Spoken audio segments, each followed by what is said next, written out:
In this video, we're going to talk about events. Now, events in Maestro are really like a public-facing calendar.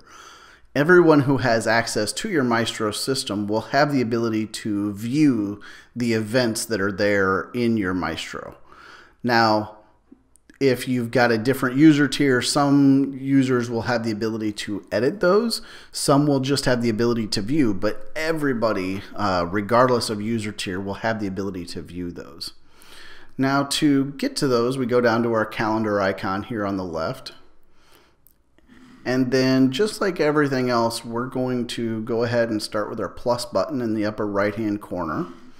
And we're going to go ahead and put in the 2018 board meetings. This is an organizational pillar. These happen at the district office. All 13 board members come. We don't really need a description. And then we want to make sure that we're adding all of our times and events. So we can actually have one event that occurs multiple times. So for this, let's go ahead and put, let's just say they happen on the first Wednesday of every month. You'll notice that when we selected that day, the end date becomes the same. And for us, we're going to say these start at 6 o'clock p.m. and they get done at 7:30 p.m. at the district office.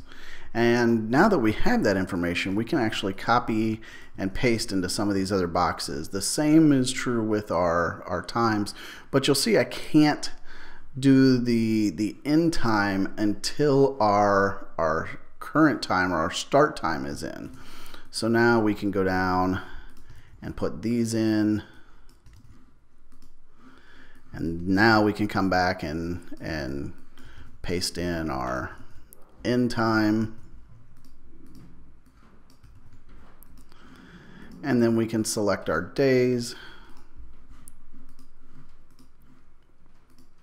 And as we're doing this, everything's being updated for us.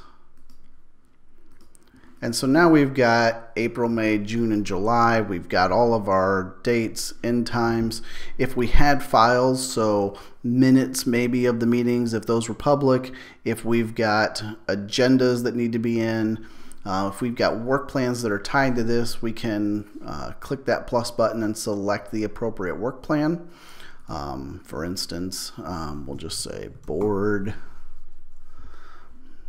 binders are tied to these, and now when we hit save, everything's there. And then again, as our reporting comes through, all of this information's tracked as well for how many events of a particular category occurred over a certain period of time. So it's really great to make sure that we've put everything into Maestro so that it gets reported on the back end. If you have any questions on events or anything to deal with Maestro, please do not hesitate to contact us. We are always happy to help.